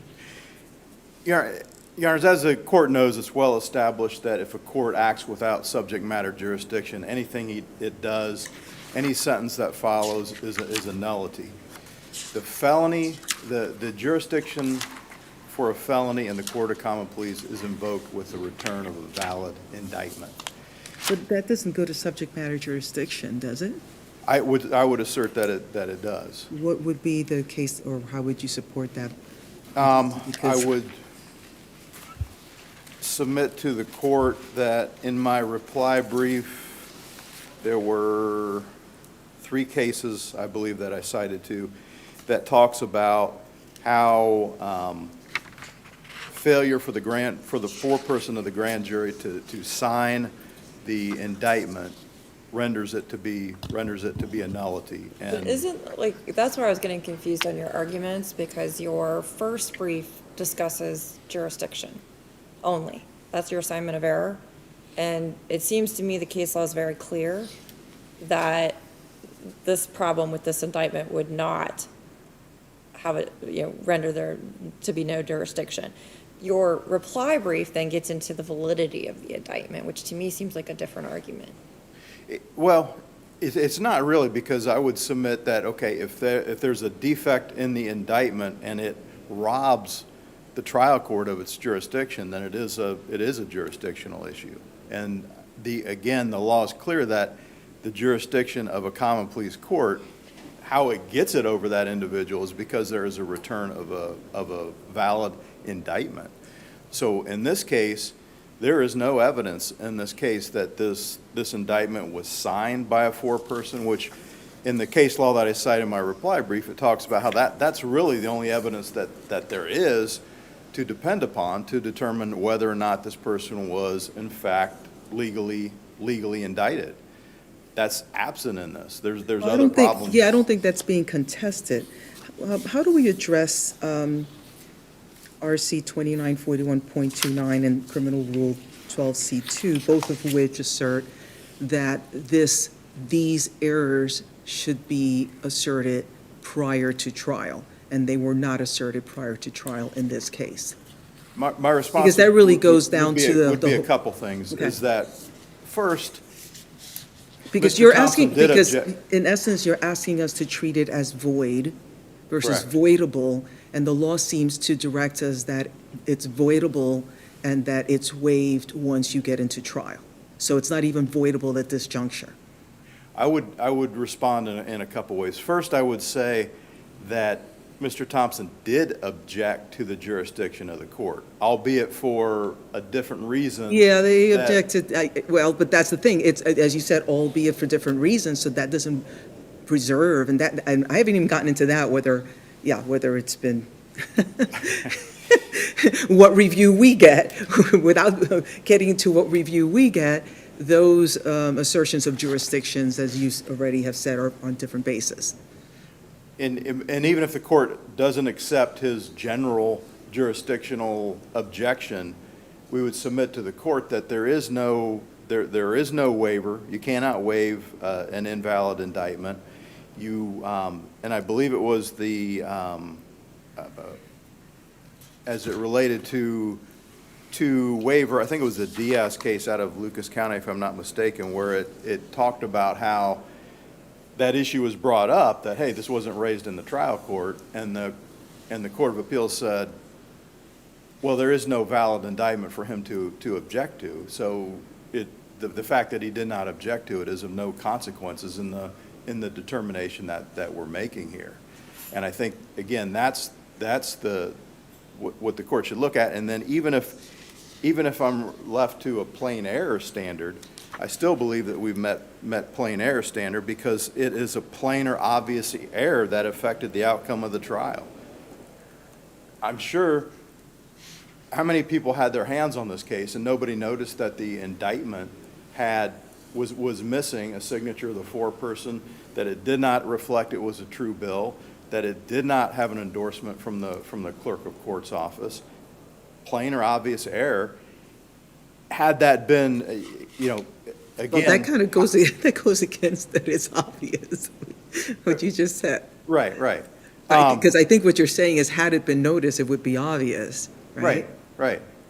Or it should have been. It certainly should have been noticed sometime prior to trial. I know Mr. Thompson wasn't representing himself throughout this whole process. There were at least, I think, 3 other attorneys that were representing him at the time. Mm-hmm. But I don't think that the court could say that because this wasn't raised in the trial court, that he somehow acquiesced to this error. Because if you look at the information or the law regarding pleading to information, you can't just acquiesce and say, okay, I'm going to plead by information. You have to So not only Attorney voluntarily Perkins, waive your Attorney right to the Perkins, just indictment. with respect to you, because of your limited time, do you want to turn to the third and fourth assignment of error? Yes, Your Honor, if I could. And I think what that comes down to is the fact that he has a constitutional right under the state and federal constitution to be present, any defendant does, to be present in the courtroom. That right is not absolute. It can be lost by the conduct of the defendant. However, the standard is whether or not the defendant needs to be removed from the courtroom because a trial cannot be carried on with him in the courtroom. Where I believe that the error happened in this case is that, first, I don't believe that his conduct was such that a trial could not be commenced without him being present. Second, because the trial had not started by the time when he was removed from the courtroom, then the issue is whether, what should have been addressed is whether or not, do we just go ahead and do we continue headlong into this trial, or do we continue it? And the prosecutor in the case had the right idea. When he was being removed from the courtroom, the prosecutor's like, admits there are provisions for him to be removed, but when you're representing yourself, then they have no representation. The issue, I guess, would So I be just want to then, clarify, I just want to clarify. I'm sorry. I just want to clarify.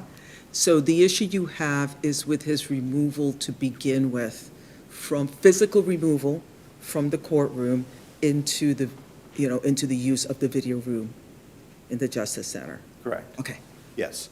And then the fact that it was done, that whether there was a basis for him to be removed from the courtroom in the first place, and then if there was a basis for him to be removed from the courtroom, then the matter should not have commenced to a trial.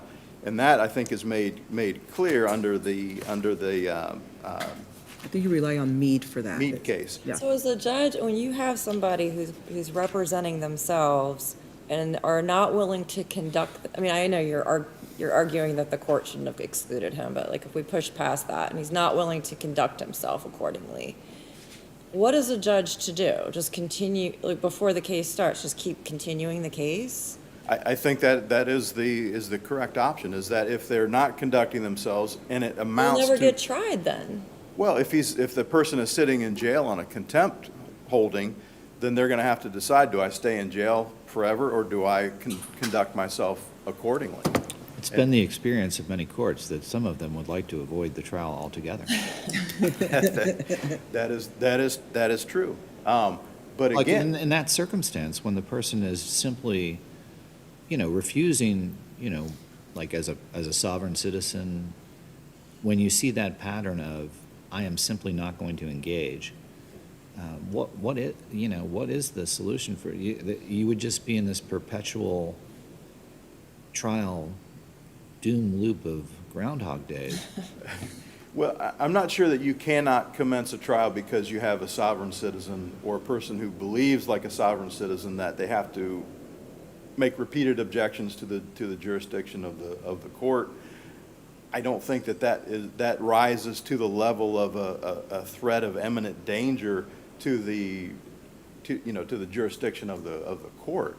So I don't think you necessarily need to remove them because they're acting, quote, as a sovereign citizen, as a sovereign citizen does.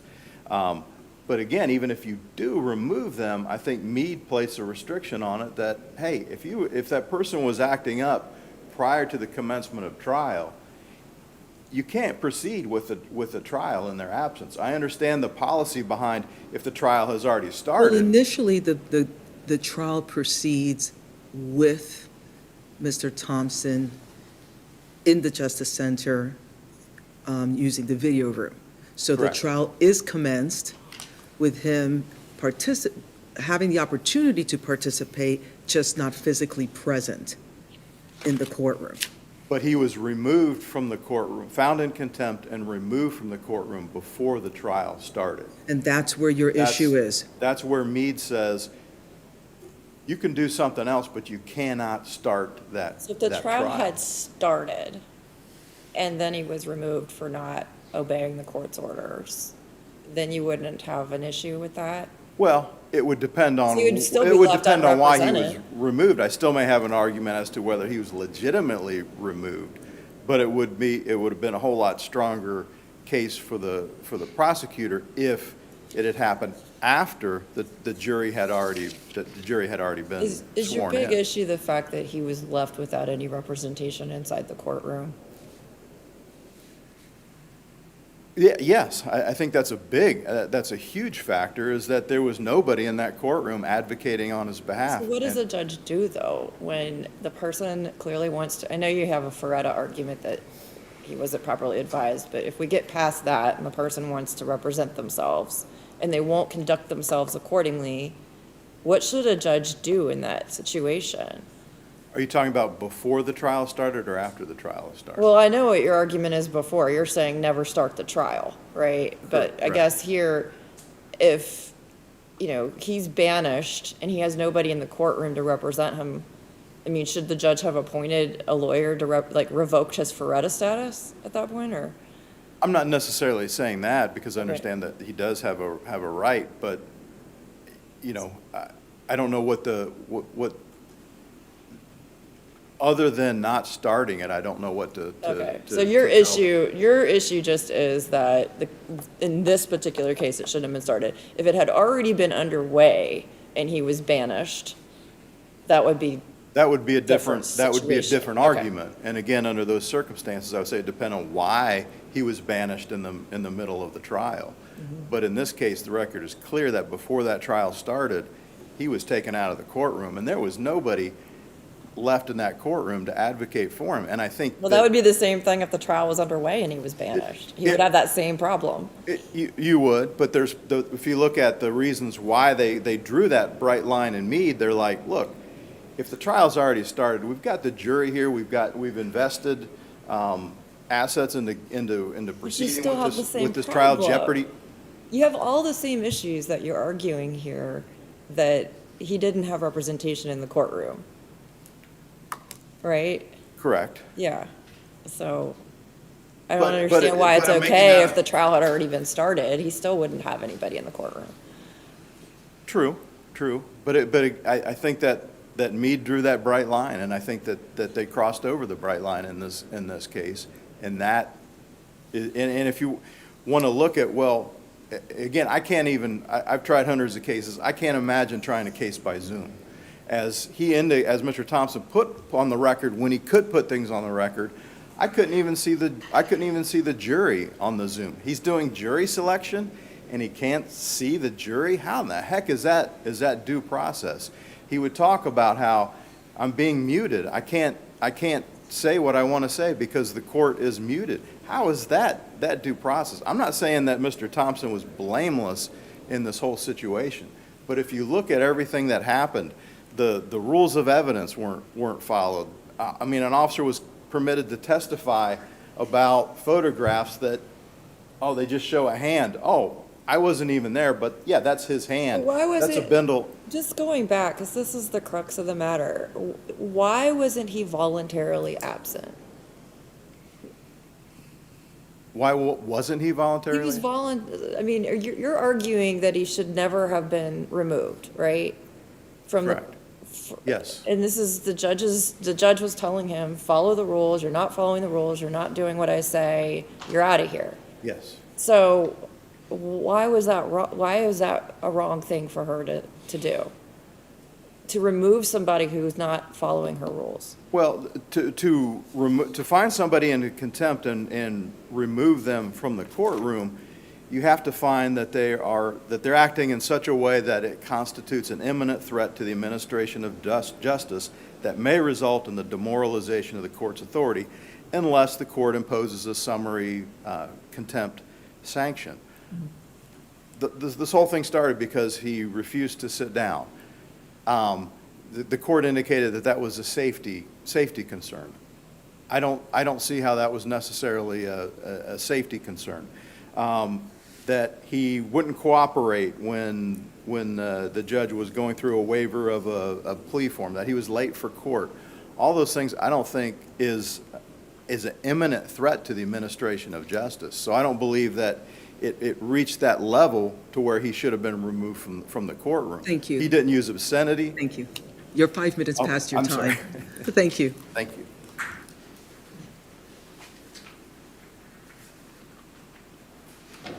Good morning, Your Honors. Good morning. May it please the court. You can almost, when you read the record, feel sort of some exasperation about this type of case because they're very difficult on how you handle them. And everyone, including the trial court, including the prosecutor, bent over backwards to make sure that Mr. Thompson's rights were protected. And we also have rules, Criminal Rule 43B, that that deals with this situation when you have a defendant who's not cooperating, who's being disruptive, who's taking discovery and just sweeping it off the table, is interrupting the judge, and has an agenda. Because as the judge said on the record, that I've been with you a lot. This case, what lasted 10 months, was on a plea track, and you've been polite, you've been nice, and then all of a sudden, the tables turned, and Mr. Thompson had a different agenda. And he did not want counsel. He was yelling at the judge, interrupting the judge. But should the trial have been proceedings. started? I think that's what Mr. Thompson's arguing, that the trial should have never started. I don't know how you could write that rule of law, because if you did, how could we ever get any trial started? Yes, he would have been sitting in jail for contempt for 30 days, I guess, and I guess it could have continued. I don't know how How does that this would differ from work. the Meade case then? But it's because you have criminal rule 43B, and 43B recognized, Meade was based on 43A. 43B recognizes a situation where you have a disruptive defendant, and you're allowed to proceed, and the defendant can be present remotely. And if the defendant voluntarily, once proceedings are started, decides not to attend remotely, then that's on the defendant. All this was Mr. Thompson's choice. So Meade really only applies to 43A. 43B covers the situation, or else we'll never get to trial. I mean, you'd just be sitting at the jail, I guess, but I don't know how long you could sit at the jail in a direct contempt. I mean, there's some limits to the amount of time you can. Well, if the person is already not in jail, Yeah. I mean, being in jail might incentivize them to cooperate. To a point, yeah. To a point, it could incentivize them at some point to cooperate, Your Honor. But I don't think our justice system wants that. I think that's why we wrote Criminal Rule 43B, to allow a trial to proceed. Because if they sit there for a long time, you're prejudicing not only the state, because the evidence is going to get stale for a long time, or could get stale. I mean, you're talking about a long, long time. We know how hard it is when a case gets overturned, years later, and we have to kind of cobble together all that old evidence again. And I don't think our justice system anticipates this, that somebody can just sit in jail. It on a almost sounds contempt like we don't charge. want to create a situation where the bench is invoking time on the contempt, letting the defendant live out that time before the trial begins, you know? Right, because then it might incentivize them to continue to subvert justice. Maybe they like the jail better because they have family close by Yeah. or something. One thing that I don't found know. interesting about the record when I was looking at all the statements that were made by Mr. Thompson, there were a couple statements that it appeared as if Mr. Thompson was articulating that he did not want a trial at all. Right, I think that's accurate. I mean, that's what's in the record. It's hard to read Mr. Thompson's mind and what really changed his mind about being cooperative to all of a sudden being completely uncooperative. That's anyone's guess, but I think the trial judge, took a very difficult situation and exercised an enormous amount of patience. I mean, that written jury waiver, the judge went over it and tried to get him to sign it multiple times. I mean, we had 2 hearings the counsel waiver. And then a 3rd hearing where they tried to get Mr. Thompson to sign the written waiver form, and he would have nothing to do with it, just kept yelling and talking over the trial judge. The trial judge even had to tell the court reporter, you can't take down 2 people talking, just take down what I'm saying. And so, Well, rather than proceeding with the trial with him not in the room and having nobody in the room on his behalf, what about if the judge would have revoked his Feretta status on that basis? I don't know of any authority that allows the revocation of Feretta status, because I know, this is going to show my age, but years ago, Judge Kraft bent over backwards to make sure someone had counsel. And it was reversed under Feretta. And it was a murder case, and we had a similar case also years ago where it was reversed because the judge was trying to do everything to make sure the defendant had counsel, because the judge wanted a fair trial and bent over backwards. And those cases But was were this a reversed. situation where the defendant was removed from the room and wasn't cooperating? those rules weren't as developed as they are now. Now Because this is a distinct situation where you have somebody who's representing themselves but is banished from the courtroom. Right. And so I just That's question. the defendant's choice, you know, Yeah. you know, it was the choice to be disruptive.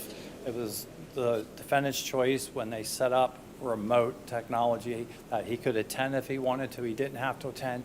Everyone bent over backwards to try to help Mr. Thompson. I mean, even the prosecutor asked for a competency evaluation, even though no one else wanted it, and we got the competency evaluation, and it was determined that he was competent.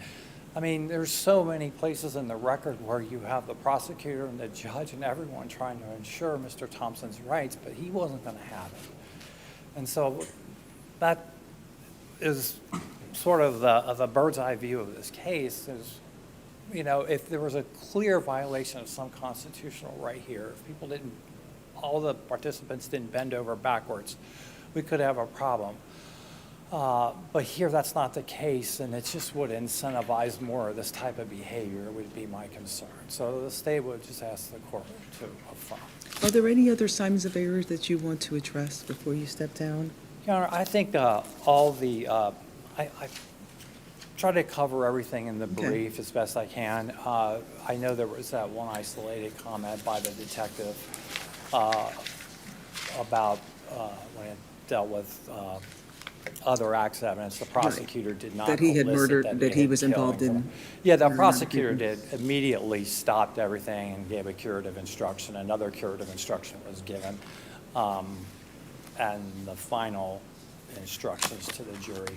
But again, it goes to show you that you had the prosecutor, the judge, and others, the standby counsel, all looking out for Mr. Thompson's rights. And that was a complete kind of surprise, and it was isolated, and the prosecutor immediately asked for a curative instruction. I think the answer that the prosecutor was looking for was a general statement. Generally, we do not disclose the idea of confidential informant. It's just in general, not specific. So I have a question that I would like your thoughts on.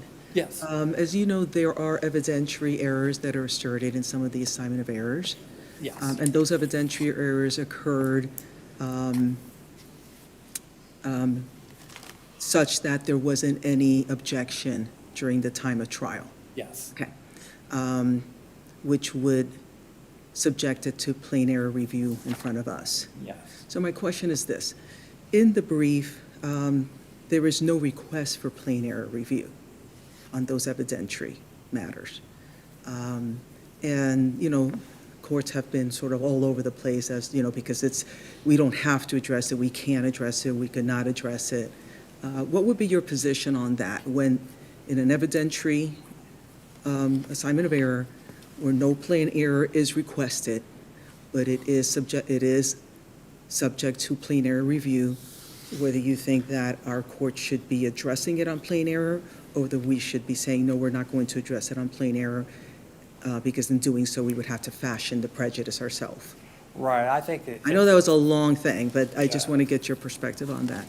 Your Honor, if it's not requested, then I would be in a position the court shouldn't conduct the plain error review. That it probably is something that needs to be requested. And not only requested, but an attempt made to argue why there is plain error. Otherwise, you know, then, I don't know, it's similar to somebody making an assignment of error but not directing the court in the record where that assignment of error occurred. But you don't argue that in your brief. You go, even though the defendant didn't argue plain error, you went ahead and argued plain error anyway. And that was my follow-up Well- question, because those moments are not identified in your brief as Yeah. that this is plain error review, appellant has not requested plain error review, and then directing us to what you think that the court should do, and maybe in the alternative, going to the merits. Yes. In the future, perhaps we should do that. I think the reason why we do it here is because it was an abundance of caution to try to cover all your bases, but I understand that if we are going to say it's plain error, and we did say, I thought, why it wasn't. Because You said of it wasn't the error, nature yeah. Of the evidence. Yeah, but So you we didn't- did make an argument. Right, but you didn't acknowledge if there were moments that, you know, You don't need you didn't acknowledge if you believe that this is plain error review, and then in saying that, saying, okay, and it hasn't been requested, and then what do we do with the fact that it was requested, and in the alternative, you see what I'm saying? I do. Okay, Yeah, so we all, did- even that very beginning is not within the brief. You're right. We did not say that there was no plain error review requested, and this court And should that this not is plain conduct error. one You don't on even it. identify that it should be plain error. I understand, yes, okay. And you That- understand how that kind of muddles things up a little bit, Yes. or can, yes, it might, can, it yeah. might. It might, I understand, yes. Yeah, I wish that thought occurred to me. In a case like this, you're a little zeroed in on some I of mean, the I know there were 14 challenging assignments of points. error and so on, but Yeah. ultimately, like, I think it muddles it up because, Yes, you know, it we have to does. start off with what is the standard of review. Okay. And we should be looking at the correct standard of review. And so, you know, one side will say whatever they're saying doesn't mean that that is Right. the standard of review. Right, that's true. And if Okay. we say it's plain error. And that's an then- issue of law. The standard of review is an issue of law. Right, right. So if we don't ask you to conduct a plain error analysis, if it's not been requested by the opposing party, we need to point that out. And if supply case law, if it's, you know, required, but yeah, that, I understand. I'm sorry, I didn't, yeah, that, I get it. No. It's something that, you know, in my head, I'm trying to figure out because it's presenting itself quite a bit Yes, I can understand that. beyond Okay. this case. Well, I'm glad I at least know, and I'll make sure that that gets addressed, whether or not the other side, if they don't request plain error review, then I'll make the argument that we do not need to address it. And I then, mean, you could do it, the alternative, address it on the merits, but I think you have to identify what the correct standard of review is, identify whether that's been properly requested by for the the most appellant. part, I think on the standards of review, I know what you're saying on this one, but I usually that's in the first paragraph, or we always put the standard review very early on. But yeah, I understand. But thank you, I'm sorry. thank you. Thank you. I wanted to see your thoughts on that, and I appreciate. All right, thanks. Okay, thank you.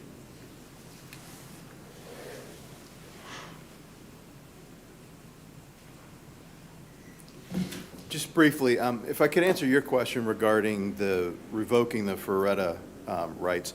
The case that Mr. Springman referred to, I'm familiar with, it's State of Ohio versus Gary Smith.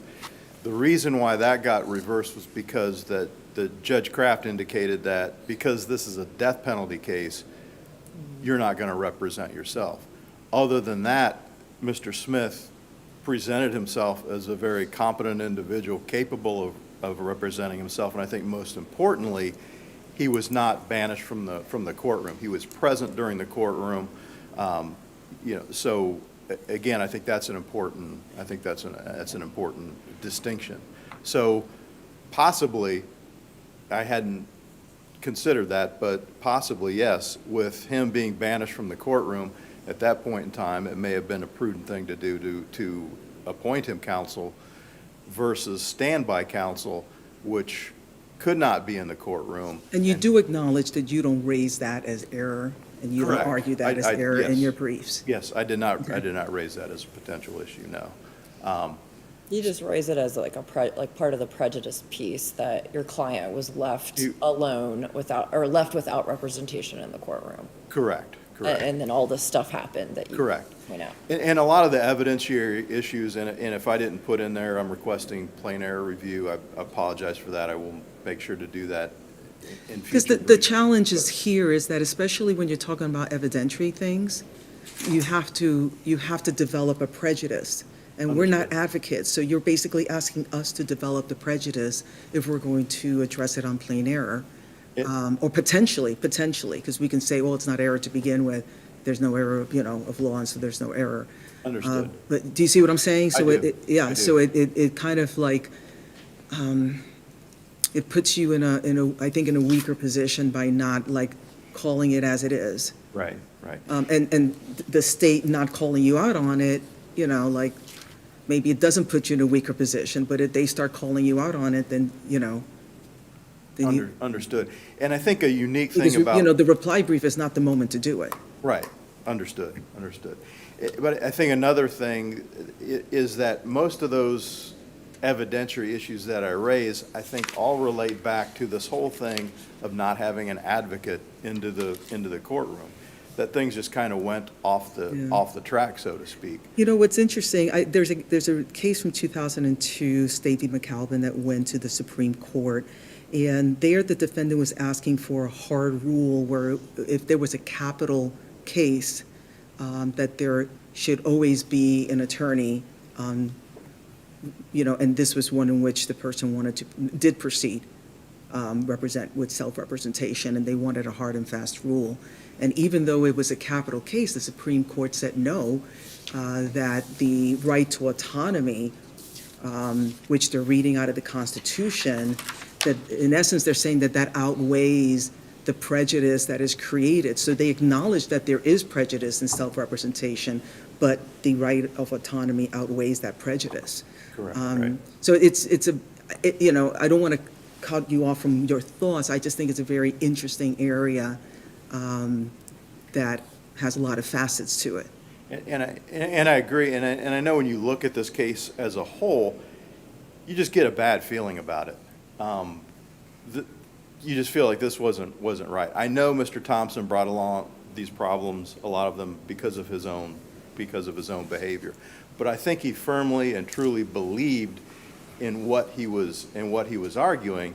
And if we look at the end result, we look at all the things that took place against him, all the improper comments, things of that nature. And I don't disagree with you at all, but there's also case law out there where they've looked at these kinds of circumstances and ultimately said if there was any error, that it was invited error, that by the person choosing to, like, you know, to self-represent, well, I think it was these were ones in which the person chose to not engage, that it wound up being invited error.